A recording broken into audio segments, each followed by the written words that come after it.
that nobody knows is he was a scientist that was working on some secret project up there. When you hear about Black World projects, they had quite a few up there. Black what? Black World. Black World? Black World projects. Is that similar to the Black Web, or like what are we talking about here? Sweet Derek, are we live? We are live, coming to you from Las Vegas, Nevada. This is the Naturals Pod. Welcome to this episode of the Naturals Pod. As always, respectfully, I'm Uncle Kyle, seated on the sticks once again. Sweet Derek, the producer. Another familiar face that you've already seen. My sister, the lovely and talented Caitlin Shea. And a new addition tonight, the patriarch of the family, Papa David, is on the pod. Welcome to the pod, Daddy. Yeah, Dad. You birthday. Can be the pod daddy. And puppies on the pod, and they're clearly just totally. It's the puppy pod. So you told me that you wanted to share some Davette Shea highlight stories for a pod, and I thought that was a great idea. So why don't you just crack into your favorite mom story and give us a little peek behind the curtain. So this will go back to the early 80s. We had only been here, we moved here in 1981, moved to Las Vegas in 1981. We'll have to get some of those photos from the Mercy reunion too, because they're great. They were in TV shows and all kinds of stuff, and I'm sure Dad has some of the photos, and we'll put those up. Well, here's one of the unpublished stories. Mom was working nights at Flight for Life at Valley Hospital, and they get dispatched out to Tonopah test range. We'll throw a couple of those photos up as well. For those of you who don't know, Flight for Life is essentially helicopter paramedics. Like, they are going into dangerous situations. Nurses and also pilots, and they are flying in to rescue people. Like, these are very high risk situations. This is what our mother used to do. She was a flight nurse. So in the early 80s, the Nevada test site was still very active. They were still doing underground testing. There were secret airplanes under testing. People are familiar with Groom Lake. Well, this was the Tonopah test, which is on the western side of that, over close to the western border with California. Was this them blowing up the nuclear bombs underground? Was this that, or was it something else? This is something else related to, but different. And very hush-hush secret, like you're not going to know all the details. There is no record of it to this day. Area 51 styles. Correct. So they get dispatched out to rendezvous with security at the airport up at Tonopah test range. So they're en route, and they get up there. And I think that they went into some type of clinic. At any rate, there was a older gentleman, maybe my age, currently, who was having chest pain. So he was having a heart attack, and as it turns out, the thing that nobody knows is he was a scientist that was working on some secret project up there. When you hear about Black World projects, they had quite a few up there. Black what? Black World. Black World? Black World projects. Is that similar to the Black Web, or like what are we talking about here? Black World projects are real things that the government funds that nobody knows about. Black tape over the eyes. How do you know about this? If this is common knowledge, like the people need to know. How did you figure that one out? Look up Black World projects, and there's a whole plethora of information about. Okay, you know what? We're gonna put a pen in that. We could probably do a whole pod on this shit. So let's go ahead and look that up. We'll put something up right here. Hey Dale, you're on my mic cord. Yeah, you're on my. Come over here. So don't interrupt the pod, Dale. For the love of God. So she gets up there. This guy is very sick. He's having a heart attack. They are told that they're on presumably whatever military installation. They are at the Tonopah test airport where the F-117 Nighthawk aircraft were tested at. If you're an aircraft So she picks up nerd this like guy, Dad, boom. and the helicopter, they had a pilot and nurse, room for 2 patients stacked side by side, and then a second seat. It's very compact. Because I feel like a lot of people, when they hear about the flight nurse thing, they're thinking like MASH and it's a giant Huey helicopter, but it really isn't. I was shocked when we went to look at the They're newer larger helicopters.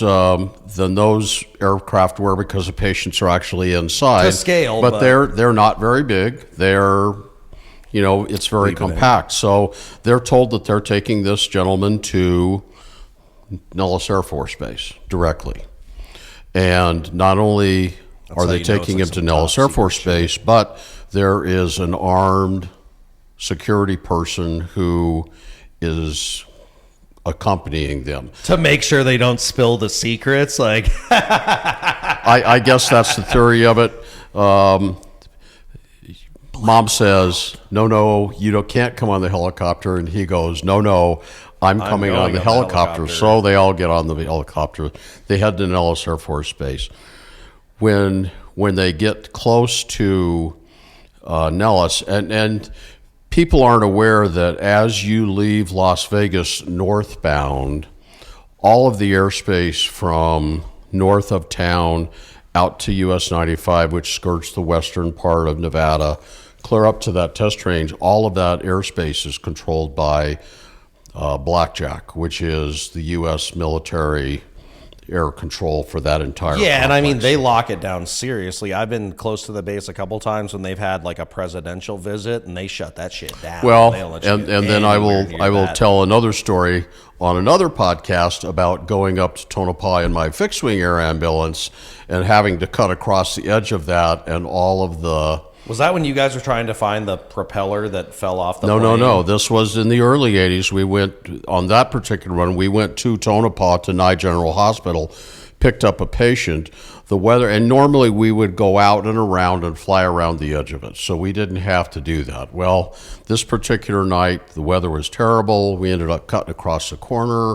When we arrived back at Las Vegas, we were notified that Defense Intelligence Service was meeting the airplane. Oh yeah, they And- probably had like missiles and the pilots aimed at telling you, like, us- don't do anything you're not supposed to do. Well, when the pilot heard that, he goes, pull down all the shades, tell them that you didn't see anything, that you were taking care of the patient, blah, blah, blah. So they're getting vectored over to go to Nellis Air Force Base with this very sick scientist who's having a heart attack.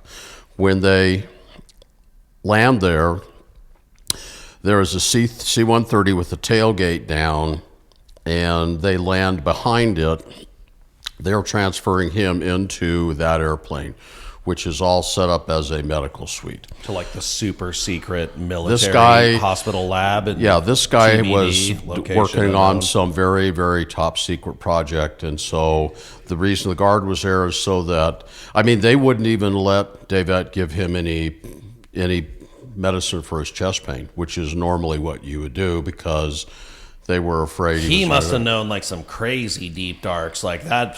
Like if you're that, Most likely. Any rate, so they get there. She and normally you would give report to whoever's assuming care for this patient. They didn't even want to know any of it. They just took him off of her stretcher, put him on theirs, into the back of the airplane. They go. They're told that they can leave. As they're taxiing and departing, they see the tailgate of the airplane come up and the Gringers are going, and they hear them getting ready to depart. At any rate, she gets back to the hospital, and she had managed to write down some things, which you normally do for patients. About You him? chart- Like about his personal medical history, information? how old he was, et cetera, Blood et cetera. pressure. I feel like this guy got like stung by a fucking alien wasp or just something insane, and that's why they were like, we just need to make sure he doesn't die and or spill any of the secrets, so we can just get him to the space plane to take him to the secret lab to deal with presumably whatever kind of alien infection he had. When Shout out to Mom for being super cool and handling that situation well. Like, And you know, your mom was very authoritative about some of this stuff. When they got back to the hospital and landed, there was they called them DISCO, Defense Intelligence Service something. That's how you knew it was the early 80s. Like they didn't have FBI, And he meets CIA, them at the NSA. before the airplanes even cranked down. Homeland Security. He's what? This is a real life depiction of our family trying to have a conversation. Just Multiple for going everyone. on all at once. I All right, like to Dad, do my back own to thing, you. and I'm also Back to listening to you. your story. Continue. Okay, Great. so back to the story. back to the story. The aircraft, the helicopter winds down. They go in. Disco agent is there to meet her to debrief her, I feel like this guy should have had bell and bottoms and an afro. he can't tell her anything about what's happened, but nothing has happened, and he had stuffed this paper into her flight suit, and he goes, "What's that?" She goes, "Oh, some notes." And he says, "I will have those." And Yeah, he he took took that everything too, absolutely. and left. Normally they're assigned a flight number. No flight number ever assigned. And You that's guys just, have been in like some really cool stuff though. I don't think you had ever told me about that before, but like let's get into it. The Tupac thing, and then also the guy who was the real life inspiration for Robert De Niro's character in Casino who got blown up. Like you guys were here for that. Let's hear about it. We need the stories. We need them. Frank Lefty Rosenthal. I was at Sunrise Hospital working for Mercy Ambulance, and Lefty. we could hear all the radio traffic and stuff, and we heard that there was an explosion up at Tony Roma's, which was a barbecue restaurant. Tony Roma's. It couldn't have been at a Tony Roma's. It was at a Tony Roma's. I don't even know if they're still in business. In the movie, they made it seem like it was some kind of like mom and pop or like a diner, but all along it was a fucking Tony Roma's. God, how uneventful. Well, okay, shout out Tony we're Roma's. standing in the ER, and all of a sudden we hear the telemetry radio come alive that unit is en route, code 3, with a burn patient, and they'll be there in like 5 minutes because they were literally only a couple miles up the road. Nah. So they show up. And Metro police are all over the place. They open up the back door, and literally the left-hand side of his body is just scorched. And so he survived that. He looked like Aaron Eckhart in And The Dark the reason Knight. the left-hand side of his body was scorched was he felt like somebody was going to blow up his car. So he would open the door, reach in with his left hand so that he wasn't in the car when it went boom. Oh, he would reach across from He the would passenger reach side? across. No, I thought he you would said he go would like in- reach No, across no, the no. steering column. He would be on the driver's side. He would reach in and start it from the driver's Which side. clearly was like the play, so you would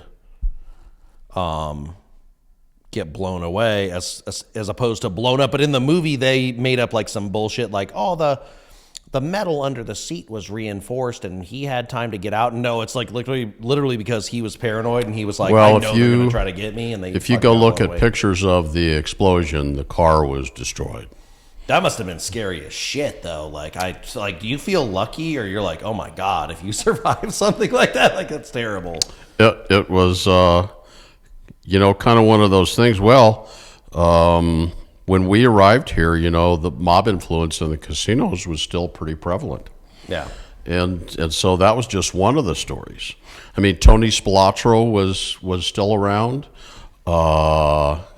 There were a couple dozen. Was he a part of like guys. the big crime syndicates? Like, was he tied in like with the Gottis or La Cosa Nostra? Was that even a thing back in La Cosa Nostra? La Cosa Nostra?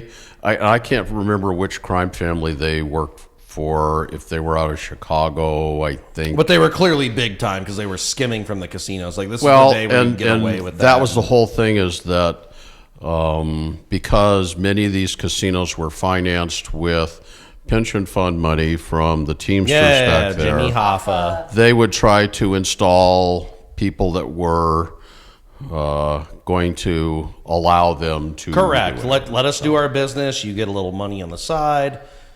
Every one hand And washes if you the make other, and somebody everything's mad, fine. then you Yeah, if maybe fuck get your up, car you disappear, blown up. You're, So you're gone. Yeah. yeah. Or they push all the cabs in the river. So what happened with Tupac? Were you working when that happened to you? No. or- Mom was in charge of the received trauma him. center. Yep. at UMC. At UMC. And at the time, they had like the top, level 1 is the top. They're right? Or still, level 3, They whatever. still they're are still, there. I They think, were like the at only the top. level Like one. if you are severely fucked up, then this is where you need to be because these people are prepared to deal with that. Yeah, and that was back in the 90s. Mom was 90s. a badass, basically. That's what that is. So Medical she badass. was there when he arrived, And Suge Knight. and he was pretty shot up. wild. And it was the Wild West of medicine and privacy because the media was trying to get in there. And mom had to somehow get her Tupac's mom and sister, I think, right? Send someone out there to get them. But yeah. Well, it's that's like what they wild. say: if it bleeds, it leads. But those people are just like vicious bloodsuckers. Like you need to calm down, like and have a little privacy. These dogs are the most unbothered beings on the planet. They're just very calm. Yeah. They're That's what just happens very when you have a calm. great life. When you eat organic food, freeze dried beef liver, you get taken on vacations, like groomed, pampered. You get to sleep in the people bed with the people. That too. Like kings. So there were many adventures in the early '80s, and it really was kind of the wild West. EMS was still in its infancy. I had been a paramedic for I think 4 years at that time, and when I came here, we moved here. I didn't have a job that I knew of. So what was the first, because the ambulances were like older styles, what was the first make and model, because I know you know this, of the first like ambulance you drove in? Because they had the old station wagon style ones that had the bubble lights. They on had them. 2 old Suburban ambulances that the top had been raised on the top with huge motors in them. They actually drag raced them at the drag race. Of course they did. Yeah, it was Shout pretty out well. to the 80s. One of their stations was in the back of Frankie's Tiki Room, which is on Charleston. Frankie's Yep. is still there. Still there. Yeah, I gotta throw a picture Still up of smells that. like We a pack called of it cigarettes. Francois. But yeah, I mean, when I got here, we only had 7 ambulances. And that was the only medical district too. It was Valley and UMC. Right Valley, down there in UMC, Sunrise, Yeah. and Desert Springs. Shout So out there to were Sunrise. basically That's where 4 I was born. hospitals. Desert Spring was kind of like all out on its own, though. It was a little further Desert away Springs, than well, others. then there was St. Rose de Lima out in Henderson, and then Boulder City had a hospital as well. But as far as larger hospitals, Valley, Sunrise, and UMC. Actually, UMC was called Southern Nevada Memorial Hospital before it was University Medical Center. So, any rate, but yeah, it really was the Wild West. EMS was in its infancy.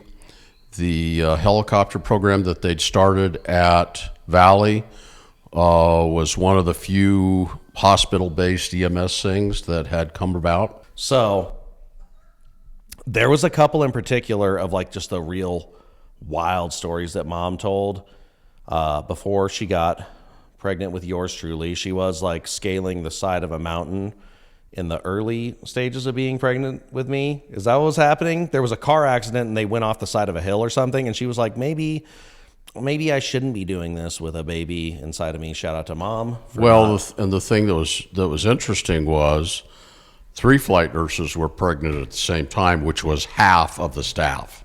So, and at that point, there wasn't a lot of precedent about Flying. pregnant nurses flying on EMS. it was the Wild West. We were letting it fly. And so, literally, I'll never forget one of the gals. She made a maternity jumpsuit, and they flew. I think probably till there were 4 or 5 months, and then it just became like physically impossible to get in and out in the tiny seat. I mean, and- but also respect. Like that's kind of badass. Like Well- you're pregnant with a baby, and you're like, oh, I'm still gonna go. yeah, save people's and I lives mean, in you a got to helicopter. understand Why that not? that they were really devoted to their craft. Yeah. And so they were like any other high performing outfit. They wanted to go, go, go, go, go. They wanted to not turn anything down and that type of thing. And Valley was trying to establish, you know, a premier good program. business and referrals and that kind of stuff. So yeah, it was kind of ironic that not only, well, Even David in present was time, supervising it. that's badass too. I feel like that's still like a badass thing. But Saving people out of flight a nursing helicopter. started in Colorado. It is, though. but That's it how has Mom got changed into a it. lot. All of the helicopters that they used then, very little of the equipment that was put inside had very much testing for airworthiness or that type of thing. No, Basically, nothing those existed in the pilots were reservoir. really like doing Well, the some- pilots that flew these doing some Wright aircraft, Brothers type shit. most of them were Vietnam veterans, and They were you used know to these flying in guys and out would of the come bush. back and they had flown helicopters in some pretty terrible situations. Yeah, getting shot at into tiny little cleared out enclosements in a giant jungle. and there Crazy. were a lot of those guys that, I mean, literally once they sat down and put their seatbelt on, they kind of became part of the helicopter. Yeah, they were locked in. You know, they were really good at it. They kept the nurses All of those guys are gone, but virtually all of the guys that were doing it at that time, the vast majority of them were had military service. They'd been trained in the military. Yeah, I mean, you kind of have to at that point. Like, that is a ultra high stress job. Not only are you flying a helicopter, but you're also trying to simultaneously get somewhere quickly enough to make sure that someone doesn't die. So that's like the ultimate Jack Bauer 24 situation. You got to get it done. Exactly. You got to be on the money. I wish I slept as well as both these dogs. Look at them. We're just straight doing a podcast and two absolutely at rest animals Finn? in front of us. The one, he's like, "No, I'm good." Dale? The one that really came to mind that I remember Mom telling me about, which was hilarious, was I can't remember if she said they had to go into Arizona, but they got dispatched to a call that was at a truck stop in the middle of nowhere on a long stretch of highway, and this guy had just like had a cardiac arrest in a bathroom or something. And his biker friends, or a collection of people that were somewhat shady, were outside, and they essentially pulled an American Gangster where they were like, "We need to work. This guy's dead. Like, he's dead, but we need to work on this guy so they all don't care." Or that might have been in a prison. I can't remember. There was a couple stories like that. Well, I mean, sometimes you would get into situations like that where, what you wanted to do was get things packaged and get out of there quickly. For instance, when we were Especially still if in you're in a Denver, prison. she was flying on the helicopter there, and they get called to At St. a Anthony's. shooting at St. Anthony's in Shout Denver. out St. Anthony's. She got called to a shooting at a motel on North Federal, like 64th and Federal or whatever else. At any rate, this guy had been shot in this terrible motel. They're trying to take care of him, and this Was this a regular like paramedic call? They weren't on the helicopter for this one, or they were? no, they called the helicopter Oh, wow. for it. That's kind of crazy that they're doing that at that in like point a in urban time. environment. Paramedic EMS and the fire service was just getting started, so there wasn't a lot of paramedics. Yeah, so that was And so literally the nurses quickest on the way to get them helicopter were there. the highest level care. At any rate, they're taking care of this patient. This door keeps bumping her, and she keeps slamming it back, and she's cursing a little bit. Blah blah blah. Well, they get this guy on the stretcher, and they're doing CPR, and they get him out, and they get going. Next thing she hears is pop pop pop pop pop pop pop pop pop. The bad guy who shot this fella was in the closet and was shoving the door open. Oh, Yeah, yeah. on the helicopter. No, in the hotel room. Oh, okay. But In the still. hotel room, what she was getting hit with was the door from the closet that this guy was hiding in. Was he trying to come out, or was it just I have no idea. Maybe so. He didn't open fire. The bad part was law enforcement didn't clear the space and know that was that's a seriously nobody dangerous there. situation. So there were plenty of times when Mom probably popped that guy? they're Just coming didn't wanna into these talk scenes about after they've been there for a little while, but there's sometimes when you would get to a scene and it was still active. dangerous. it. Yeah, no doubt. That's why I wouldn't be about that, because if I'm there to help, like, don't. Well, for instance, so here's another Nellis Air Force Base range. She was orienting a new pilot, and she was telling him about all the things that they didn't do. They never went out onto the range when it was hot. They never did 2 or 3 other items, and all of a sudden they get a call for someone who is severely injured out on the Nellis range. And so The range being like somewhere they're firing active they're doing munitions or doing this where they do the maneuvers. test bombing and strafing and all this other stuff. So not There's- somewhere you want to be. Like, shit's getting Correct. blown up. And so what this guy was doing is he was part of the ordnance disposal folks, and they would go out because instead of having full-size bombs, they would have bomblets that they would let go that had the same aerodynamics as the big ones, so that they could see it would make Pinpoint the accuracy, but not have a giant explosion every time Correct. you drop one of them. That makes So sense. what they were doing is going out there to clear these areas and find these bomblets that hadn't detonated, put a cap and some C4 on them and blow them up. Well, somehow one of them detonated between his legs, and he literally is just filleted. So now this pilot, who she's Taking a told all dark the turn stuff at the that they back end of don't this do, pod. she's telling him, she says, oh boy, and so they go out there, they pick up this guy, he's hurt really, really bad. I mean, literally one guy, sorry for grabbing my crotch, but one guy's literally got his hand up inside this guy. Yeah, when keeping you him have from a bleeding. bomb explode in between your legs, So- like, that's not going to be a gentle or easy thing. So they that get him makes back sense. to town. They take him to UMC, which is the trauma center, and blood all over the place, and it's a mess. Davette gets out in the hallway. Next thing you hear is everybody is out, out, out, out, out, out, out. Well, they didn't pay much attention to what this guy had, because these guys carried C4 in one pocket and blasting caps in the other. Yeah. And so here he is, all decked out with all of his stuff still. So, and I can't remember. And they flew him with all that. Well, I mean, you got all the stuff you need to make the stuff go boom.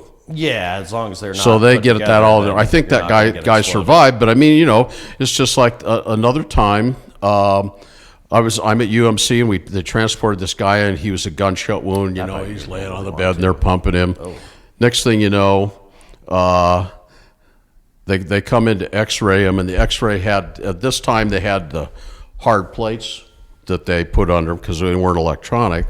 Slide in there, and next thing you know, the tech comes back because they had a developing room in the ER, and here's this guy, and in the middle of his back is a handgun. Oh, and he had gotten shot. And what, he had a handgun like John McClane to his back, like duct taped in there, or Stuck in his waistband, so nobody Searched had him or found out done that an he had had assessment and that. got their Oopsie. hands down there to see, and that was some of the stuff.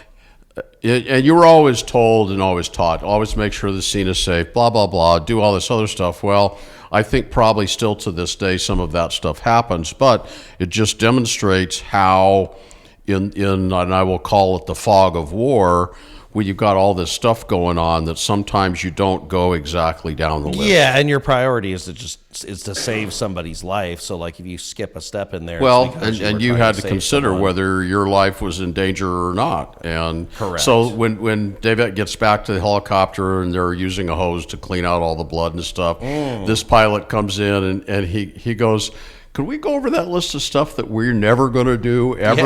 Yeah. Because here they are, all of it. And his name was Richard Smith. He became really good friends with Mom and I. So, but it was funny when you tell somebody, here's the absolute parameters. This never happens, and then there you are. That's really the stuff you pray don't happen. So, like, you're aware that you might have to deal with that at some point, but in an ideal situation, you're not. Well, I mean, the helicopter got called to lots of severe incidents like that. Like down in Bullhead, Laughlin area, there was a steam generating power plant down there, and there was a steam explosion. And in fact, I can't remember if that was 1986. Helicopter transported a couple patients. My airplanes transported a couple patients. They were because what happened is a steam line ruptured inside the building. So she got an award. That was the very first year that Messerschmitt Bölkow Blohm, who was a helicopter manufacturer, and they had a BO-105. Say that fucking 5 times fast. Say it That's again. why they call it MBB. Messerschmitt. Messerschmitt Bölkow Blohm. Yeah, MBB. you couldn't do it. You couldn't do At any it. rate, her crew got the Crew Extraordinaire Award for that particular incident. How many people got injured? Was it just one? Oh, super no. unlucky There person? were So this was like half a steam dozen that were very, explosion. very seriously burned. I mean, just think about, we're not talking about fire thermal injury. We're talking about steam, and we're not talking about 212 degree steam. We're talking about thousands Yeah, of degrees that are immediately mini released into surface this of the sun. confined area. So, tales of EMS from last century. Oh, there's many, many more, but I'm glad you wanted to share some of those with us because Mom did like a lot of cool shit in her job and she loved it. She was super. That was the reason we moved to Las Vegas. Yep. And She could be yeah. a helicopter hero. Shout out Flight for Life. But we'll have to do this some more. I'm sure people will enjoy these stories. She had a lot of them. We have a lot of them collectively.